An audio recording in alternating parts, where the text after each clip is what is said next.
Minute उपमुख्यमंत्री महोदय त्यांचा पॉइंट ऑफ ऑर्डर ऐकू द्या आता.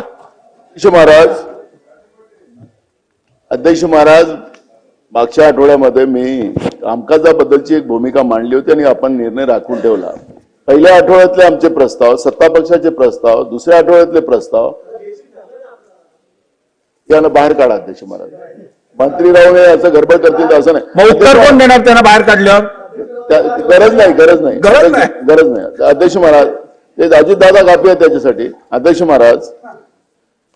महाराज, मी आमचं संरक्षण आपला अधिकार आहे. अध्यक्ष महाराज, आमचं संरक्षण आपण केलं पाहिजे. अध्यक्ष महाराज, महत्वाचे प्रस्ताव सत्ता पक्षाचे, विरोधी पक्षाचे आणि 2-2 आठवड्याचे आपले पेंडिंग आहेत. आणि अध्यक्ष महाराज, आपण राखून ठेवलेला होता तो आम्हाला कामकाजाचं सिस्टीम समजून दिलं पाहिजे. अध्यक्ष महाराज, मंत्र्यांना घाई आहे, वरच्या सभागृहात आहे, त्यांचे कामकाज असतात, त्यांना तुम्ही त्यांच्या घाईने करतात ते. पण आमचं काय, जनतेच्या प्रश्नाचं काय? अध्यक्ष महाराज, ते आम्हाला मांडायला दिले पाहिजे आणि आपण आम्हाला काहीतरी धोरण ठरवून दिलं पाहिजे. अध्यक्ष महाराज, कॉमस्कोर नुसार आता isakal.com आहे देशातील नंबर 1 ची मराठी न्यूज वेबसाईट. प्रत्येक अपडेटसाठी isakal.com ला नक्की भेट द्या आणि त्या पद्धतीने झालं पाहिजे. हा एक माझा पॉइंट ऑफ ऑर्डर अध्यक्ष महाराज. आणि दुसरा पॉइंट ऑफ ऑर्डर असा आहे अध्यक्ष महाराज, पुण्याच्या सेशन कोर्टाने, अध्यक्ष महाराज, आपण वकिलात योगायोगानं पुण्याच्या सेशन कोर्टामध्ये 2 कंपनीच्या भांडणामध्ये एका कंपनीनं न्यायाधीशाचीच बोगस सही मारून आणि ते हायकोर्टामध्ये दिलं आणि त्याच्यातलं रिलीफ त्यांनी घेऊन घेतला. अध्यक्ष महाराज, महाराष्ट्रामध्ये न्यायाधीशाची ऑर्डर डुप्लिकेट काढून हायकोर्टामध्ये त्यांनी आपल्याला न्याय मिळवून घेतला. अध्यक्ष महाराज, मला माहिती आहे न्यायालयाचं आणि आपण कायदेमंडळ. अध्यक्ष महाराज, आपण योगायोगाला वकील आहे. अध्यक्ष महाराज, म्हणून आम्हाला याच्यातला निर्णय पाहिजे. अध्यक्ष महाराज, राज्यामध्ये न्यायालयाचं डुप्लिकेट ऑर्डर काढून कुठला आरोपी आपल्याला वाचवू शकतो असं कधी विचारही आपण आणू शकत नाही. अध्यक्ष महाराज, एवढी हिंमत कशी वाढली? मग परवा नाशिकच्या सेशन कोर्टाने एक निर्णय दिला की डिस्क्वालिफिकेशन झालं तर निवडणुका लागतील. म्हणजे काय? मग आता आपल्या राज्यामध्ये पोलीस भरती करतो अध्यक्ष महाराज आपण, आणि चोऱ्या होतात तर पोलीस भरती करायची गरज काय? गरजच नाही, चोऱ्या होतात ना अशाही. मग पैसे वाचवायची भूमिका घेत असतील, आखरी या राज्यात चाललं काय?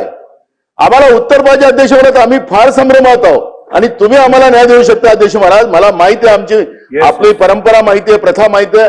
न्यायालयाच्या बाबत आम्हाला बोलायचं काही अधिकार नाही अध्यक्ष महाराज या ठिकाणी. पण जे महाराष्ट्रात चाललेलं आहे ते काही बरोबर चाललेलं आहे. महाराष्ट्र कुठे नेऊन ठेवला अशी परिस्थिती आज महाराष्ट्रात झालेली आहे अध्यक्ष महाराज. आणि म्हणून गुन्ह्यात घडलेली घटना अध्यक्ष महाराज ही अध्यक्ष महाराज, आरोपीची एवढी हिंमत कशी वाढली या महाराष्ट्रात याचं उत्तर पाहिजे. अध्यक्ष महाराज, आम्हाला देतो ना, रुलिंग देतो. बस द्या. नाही, सर्वप्रथम नानाभाऊंनी इकडे पॉइंट ऑफ ऑर्डरच्या माध्यमातून काही माहिती दिली. खरं तर पॉइंट ऑफ ऑर्डर हा सभागृहातल्या कामकाजासंदर्भात जर का काही अनियमितता असेल तर फक्त त्या संदर्भात आपल्याला वापरता येतो. नंबर 1. त्यामुळे तुमचा पहिला प्रश्न कामकाजाविषयी जो होता त्या संदर्भात उद्या मंगळवार आहे, आपण विरोधकांच्या प्रस्तावावरती चर्चा घेणार आहोत.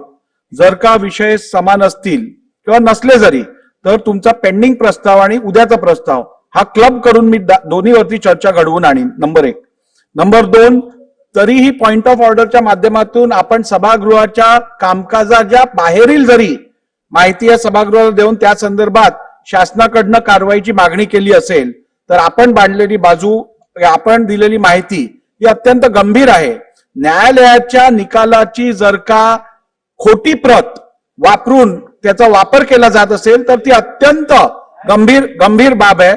शासनाची याची सखोल चौकशी करावी आणि जर का दिलेली माहिती सत्य निघाली तर संबंधित व्यक्तीवरती फौजदारी गुन्हा घेण्यात यावा. देश विदेशातील प्रत्येक घडामोडींचे लाईव्ह अपडेट मिळवण्यासाठी आता साम टीव्हीच्या सर्व सोशल मीडिया प्लॅटफॉर्मला लाईक, फॉलो आणि सबस्क्राईब करा. तसंच सर्व नोटिफिकेशनसाठी बेल आयकॉन प्रेस करायला विसरू नका.